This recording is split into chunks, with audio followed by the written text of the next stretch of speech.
You've become an anomaly in their system, a variable that doesn't submit to expectation, and that alone rewrites every rule they once believed about power. You don't demand respect. You inspire it, quietly, ruthlessly, without asking. Your aura doesn't seek permission. It arrives, it occupies, it disarms, and in its wake, people remember how small their bravado really was. That's why they stare, because something in you makes them reconsider every mask they've worn. You represent the price of awakening, and not everyone is ready to pay. So they watch, from afar, curious, jealous, threatened, enchanted, but never indifferent. No one is ever indifferent to the kind of presence that doesn't flinch. You don't speak often, but when you do, it lands like prophecy. You don't dominate conversations. You alter them. You don't throw your weight around. You let your stillness speak for you. And what it says, without a single word, is this: I've survived myself. You cannot break me. That truth, it terrifies them, because most are still running from themselves, still hiding, still afraid. But you've already faced the monster in the mirror and made peace with it. That's why your aura speaks volumes. That's why they stare. And that's why they'll never forget that you passed through their life, like a flame they couldn't hold, but will always feel. You didn't steal attention. You disrupted equilibrium. That's what they won't say aloud. When you entered, the hierarchy faltered. The performance cracked. You made those who relied on charisma feel hollow. You made those who led with charm feel exposed. Not through force, but through frequency. Your aura isn't decorated with superficial shine. It hums with lived intensity. People who operate in masks are accustomed to admiration, not reflection. But you reflect, not with judgment, but with truthful presence. You carry no clipboard. You just exist so fully, so wholly, that half-truths cannot survive in your orbit. And that's why the laughter dulls when you arrive. That's why people shift in their seats. That's why their jokes lose rhythm. Because your energy makes the invisible tangible. It takes their subconscious guilt and holds it under a microscope. People think energy is mystical, that it belongs in incense clouds or spiritual books. But yours proves otherwise. Yours is scientific, predictable in its effect, measurable in its disruption. Your presence alters group dynamics, not by intention, but by essence. You're the variable no one accounted for, the unexpected note in a symphony of pretending. They can't figure out why they suddenly feel self-aware around you, why they double-check their phrasing, why they smile harder, speak faster, look away quicker. But you know, you've learned the patterns, you've studied the reactions, you've lived through enough facades to smell one the moment it walks in. Your aura doesn't just speak, it interrogates. It sits across from people and asks, "Who are you really?" without ever moving your lips. And most don't have the answer. So they stare, hoping they'll remember who they once were before they started hiding from it.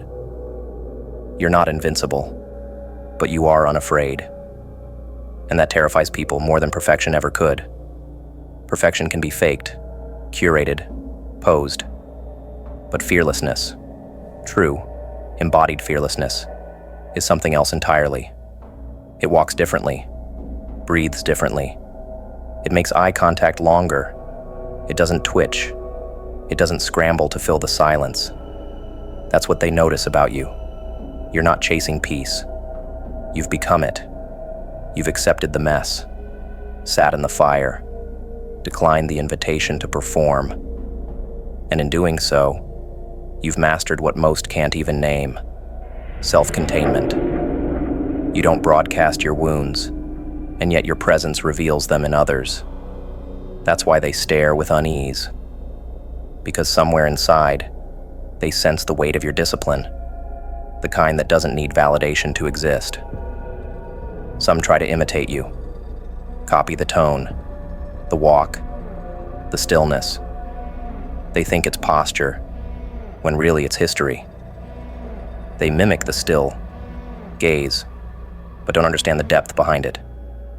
Because your aura is not aesthetic. It is reclamation of time, of identity, of purpose. You earned your presence through collapse, through nights no one saw, through rebuilds that took years to crystallize. You are not powerful because you never broke. You are powerful because you did.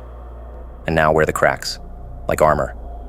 Others see the surface, but your energy, it whispers of the journey beneath. And that's why imitation fails. Because you don't just look composed. You are composed. Not externally, but internally. And that difference is everything. So when they stare, let them. When they avoid, let them.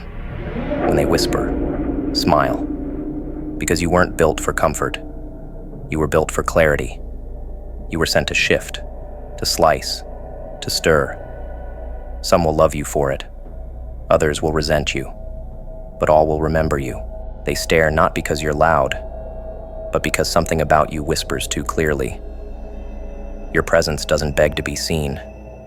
It forces them to look, without sound, without movement, without the desperate flailing of those who need validation just to breathe. You do not ask for space. You become the space. And in a world addicted to noise, your silence roars. They don't understand it. They can't define it, but they feel it. The way your energy shifts the temperature of a room before you even speak. That's not coincidence.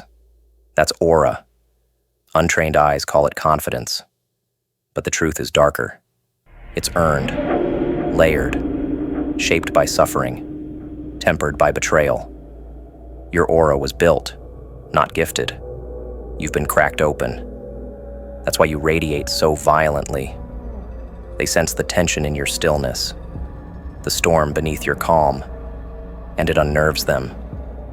Because most people hide behind polished masks. They expect everyone else to do the same. But you walk in truth that doesn't require explanation. You've digested your demons. That's what makes you unshakable. You are not unaffected. You are untouchable. Because you've already been broken in ways they cannot survive. So when you look at them, when you meet their gaze without fear, they feel exposed.